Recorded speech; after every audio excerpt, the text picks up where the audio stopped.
please. Daniel Kwameje, sit down, please. Mazi Okoro, sit down, please. Mami Sewa, sit down. Everybody, whose pen is this? Please come take it, quick. But why is the blackboard not cleaned? Class prefect. Why is it not cleaned? Sit down. Why are you now coming to clean it? It means you are not ready for the class. Should I walk out? Should I walk out? Next time I will ask you to use your shirt to clean the board. Sit down. Okay. So because the blackboard has not been cleaned, I'm not going to write anything. So you have to make sure that you battle with your pens and paper. Today we're talking about Daniel Ahmling Chapman, whose photograph you see here. Daniel is spelled D-A-N-I-E-L. Ahmling is A-H-M-L-I-N-G. Chapman is C-H-A-P-M-A-N. Nyaho. Nyaho is N-Y-A-H-O. Daniel Ahmling Chapman Nyaho. Now, Daniel Ahmling Chapman Nyaho was born on the 5th of July, 1909. In fact,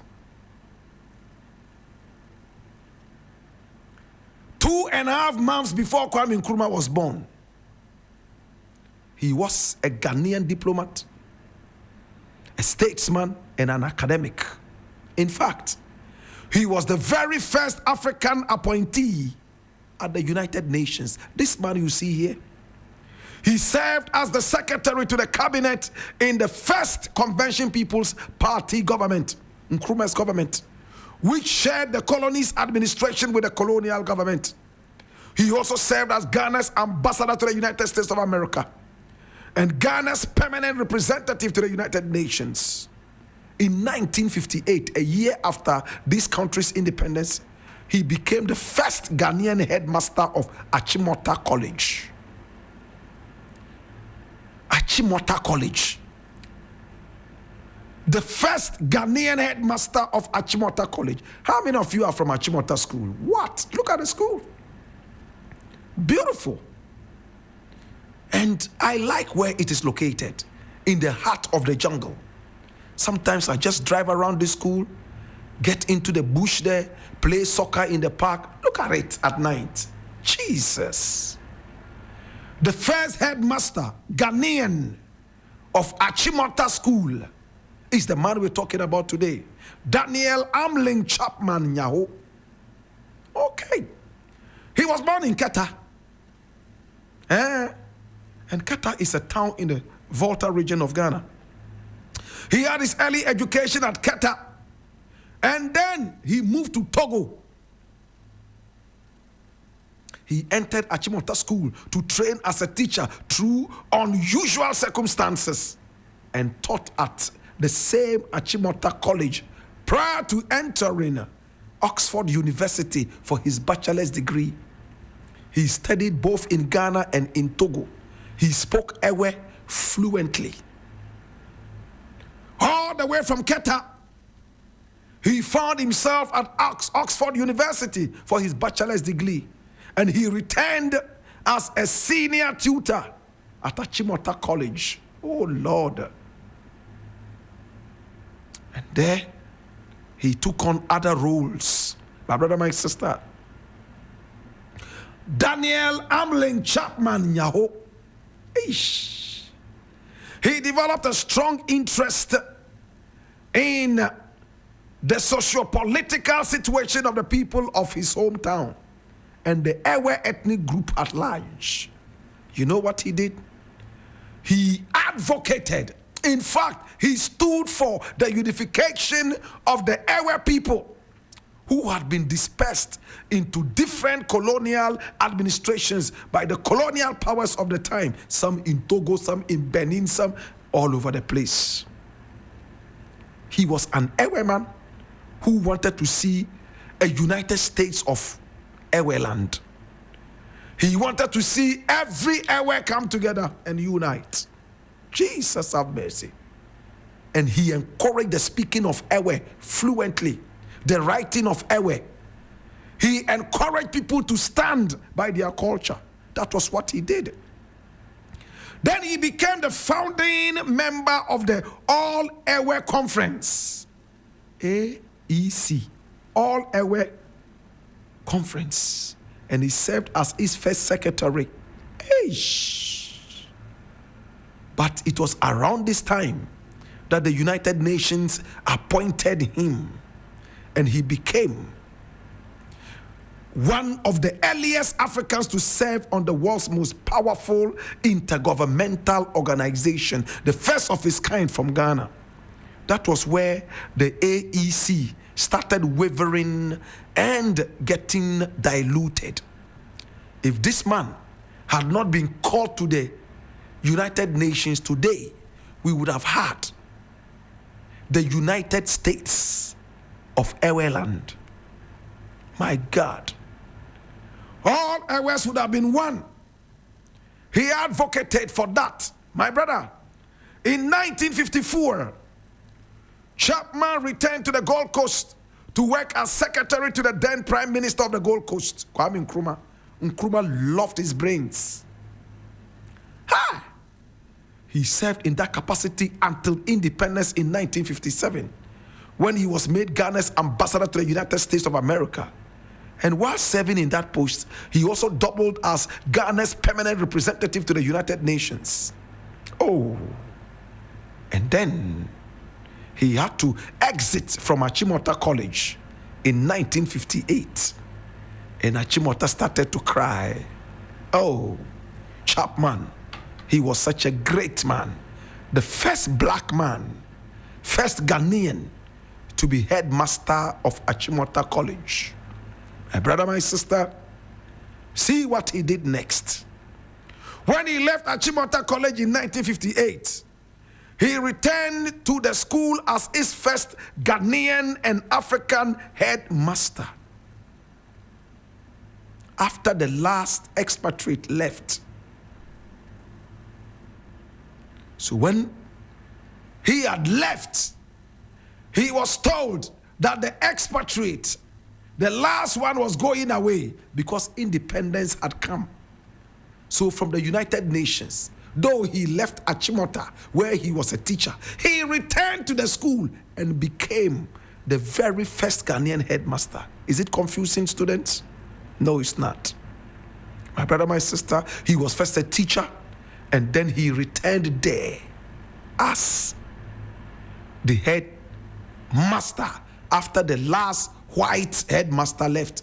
And here you see him and Kwame Nkrumah talking. My brother, my sister, and this is a great man. My brother, my sister, he loved his culture, undiluted culture. So he became the first headmaster. From 1958, for 5 solid years, he was headmaster of the school. And then he returned to the United Nations once more. So from teacher, he became the United Nations representative. And then he returned to the school after the last expatriate left, and he became the first headmaster. 5 years later, he returned to the United Nations. Oh my God. Hey! He was over there for 2.5 years,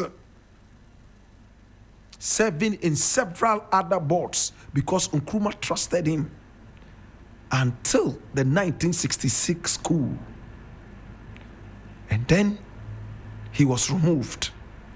He spent most of his retirement years as a consultant and a small-scale farmer. He was also engaged in the activities of the Ghana Academy of Arts and Sciences, of which he was a member. He died in 2001 at the age of 92. What a great man. He was older than Kwame Nkrumah. My brother, my sister, coming all the way from the Anglo states of the Volta region of Ghana. Keta. Oh my God.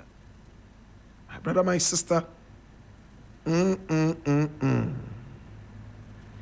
He was able to rise to the top as a great man.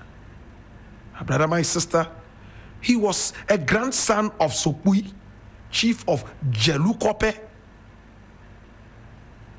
He went all the way to Oxford, came home with his knowledge and brains to serve his country. My brother, my sister.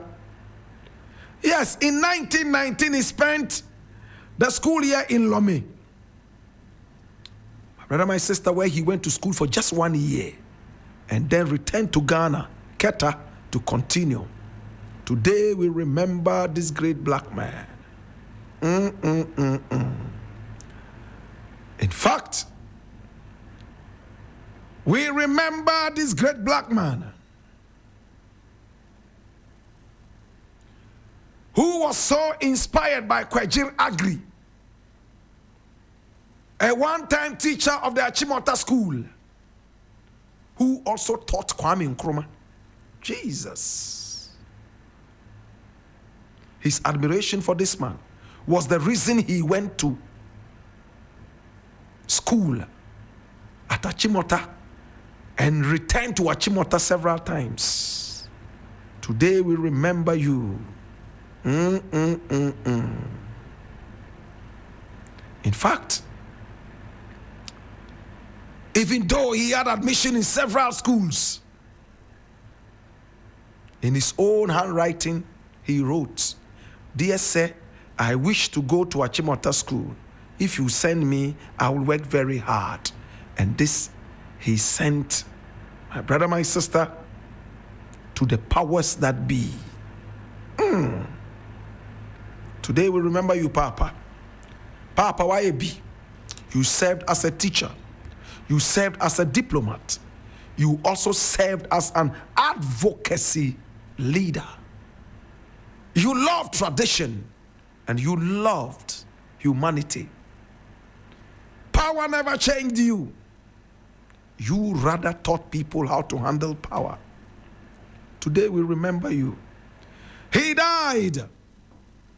He was married to Jane Ahmling Chapman Nyaho, daughter of Nana Nyaho the Seventh, Nifaini of Peki State in 1941. Together they had 5 daughters and 2 sons. His hobbies were music, walking, gardening, and reading.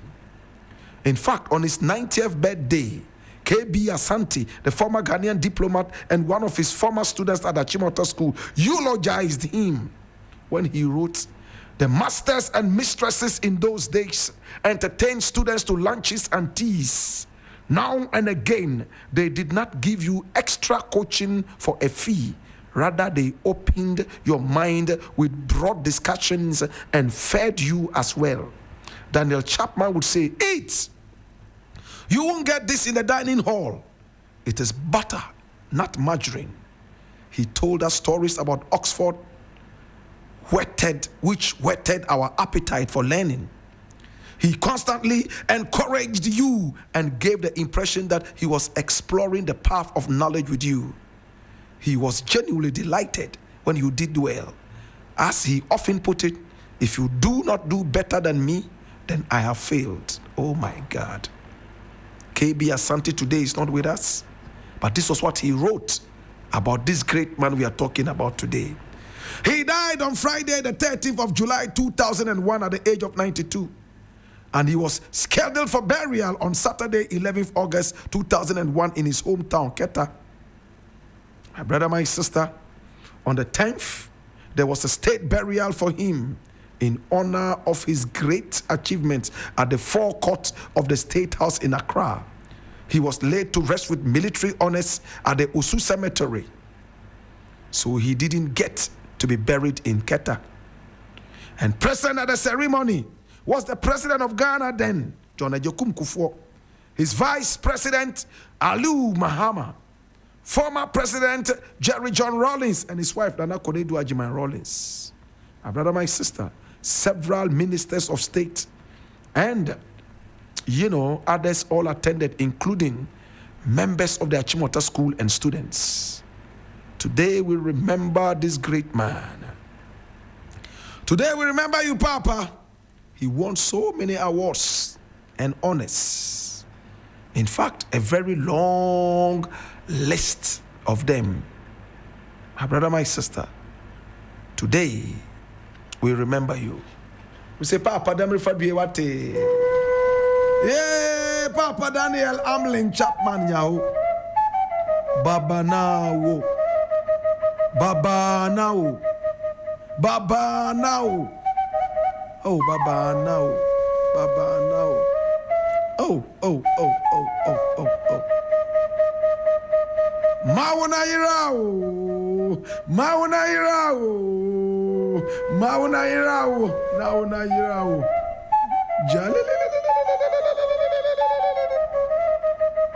Oh. In the burden of knowledge, I ask you. Now that you know the story of Daniel Ahmling Chapman Nyaho, what would you do? Be an any ole mini obafe yazuna kagane mezaka yine ya ampa bango bokaya nang fifia ye nyanu kai na woba na enwe den lele ya njima singa be kunne lele ya njima singa beri. It's been the African history class, and today we've been talking about Daniel Ahmling Nyaho. The champion, the lion is here.